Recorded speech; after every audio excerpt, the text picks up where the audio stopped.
Big Zay! Morning, Brad. Morning, boys. What's going on? Well, that's what we're trying to figure out. We are looking at the injury list, and I don't know. I mean, apparently the backup receiver isn't on it. It's one of those things where you see so many skill position players on it. It's almost like the Bears are having a laugh. It's just weird. I didn't know that Rome Odunze has a heel. Is that just a day off? DJ Moore tends to play through everything, and yet he's listed with one of those double soft tissue injury things. How likely are all of the banged up Bears going to be back? And obviously, it would be great if they got the cornerback back, and he was limited yesterday. Yeah, in terms of the wide receivers, I think the one that you're going to have questions about maybe all the way up until Sunday would probably be Luther Burden with the concussion protocol. Could he come out of protocol before the game? That's possible.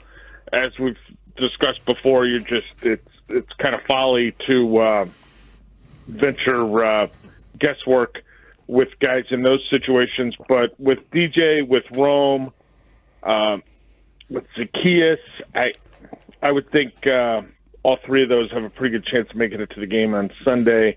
And, they had a 7-man tryout Tuesday at House Hall. If they had an emergency for wide receivers, right, I think we probably would have seen a veteran in.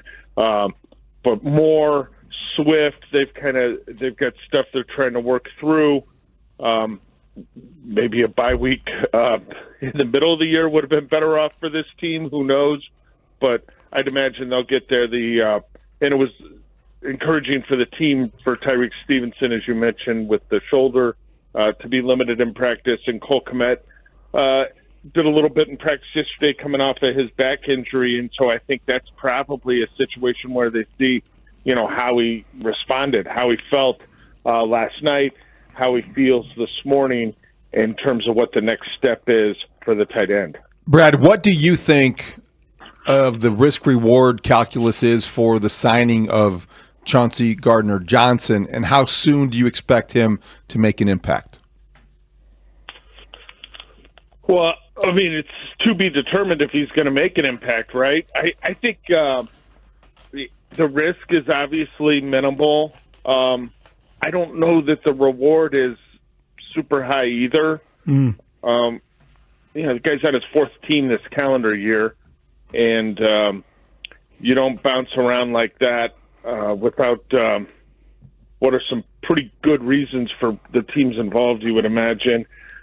I don't know if he can play slot corner anymore. Right? He may be a safety. Well, then what's he doing here? That's the only thing he's doing here, right? That's the only thing he's doing. Well, what he's doing here is that's primarily what he played in 3 seasons for Dennis Allen in New Orleans, but that was 2019 through 2021. Dennis and the Bears clearly want to see if they can get him rolling to help handle that position. Others are maybe skeptical that he's anything beyond a safety at this point. But yeah, you're not going to find prizes down at the slot cornerback store in late October, and this guy was there for he's bounced around a lot. Yeah, I mean, listen, we've been trying to caution people that this is more kind of a desperation signing than it is going out and making a trade or getting anyone. That's not what this is. No, but the Texans traded for him, and they didn't give up a ton, but they traded for him, and then they restructured the contract, including a $6.8 million signing bonus for him. The trade was back in March. And then they cut him after 3 games.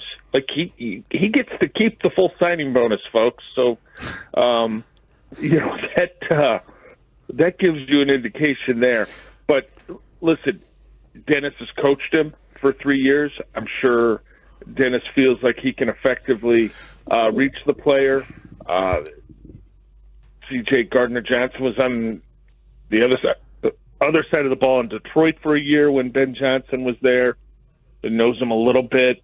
And maybe the light bulb goes on for the player, and he comes to the realization that this is, last chance university. For some guys, that happens. Other guys, they're sold out of light bulbs at the light bulb store. Well, what's your best understanding, Brad, and the people that you talk to, what the problem is? There's not off the field stuff. There's not a track record, or there's not a record. You see him arrested or anything like that. What is the issue that the best you understand? I think he's just he's difficult for teammates. He's difficult for coaches. He's difficult, right? And if you're playing good ball, and you got a locker room that can handle that, maybe it'll work. You can't get away with any of that if you're not playing good ball. And so we'll see. I think he'll have an opportunity starting Sunday, and maybe Dennis can squeeze a little bit more out of him in that nickel position. But that's why, that's the long of why I don't think there's a major risk here, but I also think the chance for a big reward is probably not real high. And I think Ben reiterated it yesterday. They hope that Kyler Gordon's IR stay is on the shorter side. Now, saying that, he's had these soft tissue issues kind of spread throughout his body, like hamstring, calf, groin. So they've got to give him enough time off to where they can get that situation resolved, and he's not going to have these things continuing to crop up. Did they bring him back too soon in retrospect, or is it just a different? I think it's good. I think it's a Kyler Gordon issue, man. Yeah, I think it started in August 6th, I think, is the first practice he missed. That's what I've got in my doc. They tried to get him ready for the season opener, remember? And then he popped up on the injury report on the weekend of that Monday night game against the Vikings. Then he does, I don't think you can fault the team here when it's a player that's had some history of soft tissue stuff in his career. Fortunately, most of it previously, as we've discussed, was off-season. So it cost him OTA time, off-season program time, and maybe a little bit of training camp time. Now it's costing him a minimum of 8 of the first 10 regular season games. How did you think Caleb Williams handled the question about Drake May yesterday and the comparisons of the 2024 quarterbacks in that class?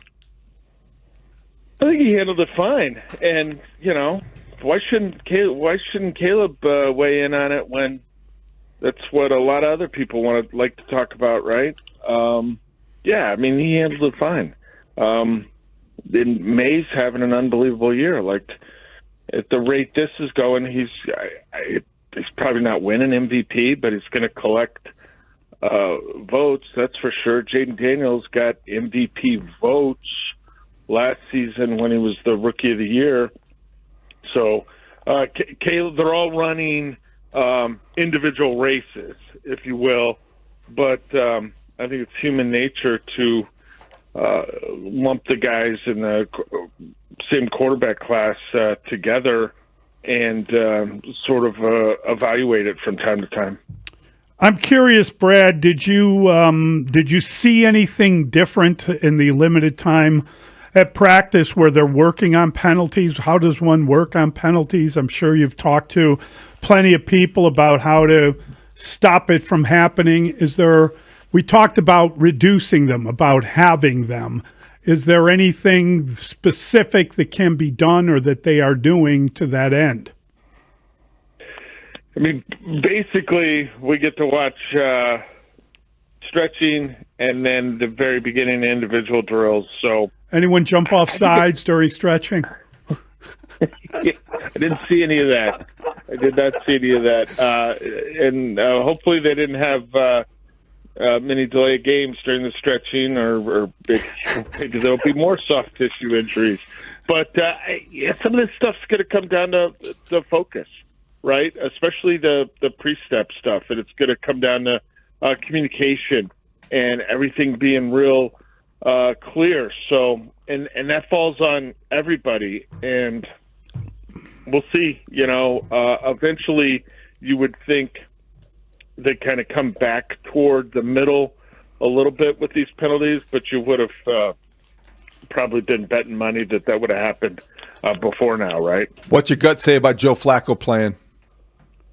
Yeah, I don't know. Like, I think one of the things they said in Cincinnati, Zach Taylor might have said, is he's been there such a short period of time that they don't know how far they can push things in terms of having a guy play on a short week with limited reps and also the pain threshold. So, I mean, it could be the Bears are running into the number 3 quarterback of a team for the second consecutive week. How'd that go last week? Yeah. Well, that didn't go well last week, but you're going to choose Flacco or Jake Browning or pick your Bengals quarterback from the past over having a tangle with Joe Burrow. I know that. Yeah, no doubt about that. The receiving tandem obviously is, do you believe it's the best in the league? Do you prefer the Vikings? What do you think? How good are those two guys? Yeah, I mean, I think you can make a strong case Jamar Chase is the best wide receiver in the league. Mm-hmm. And if it's not him, it's Jefferson. T. Higgins is. Yeah, I like the Cincinnati crew, although, the Minnesota one's fantastic. I'm pretty sure, was Addison suspended for the Week 1 game, yes. I want to say? Yeah. That's right. Yeah, I don't think we saw him in Week 1. Yeah, I mean, it's like, you can't go wrong either way. No. And Higgins has been explosive. Higgins hasn't gotten the ball as much this year, and I think that's probably because Burrow's been out. But, they're going to be able to throw the ball to Chase when the Bears know the ball's going to Chase, and they're still going to be able to complete it. As long as the Bears can prevent those plays from being explosive, I think they'll have a chance to be okay. Like, that happened last week when I think he caught 12 balls for 90-some-odd yards. Mm-hmm. If Chase does that against you go right ahead. Yeah, you don't find wide receivers like that at the wide receiver store. Good stuff, Brad. You're the best, buddy. Yeah. All right, guys. We'll talk tomorrow.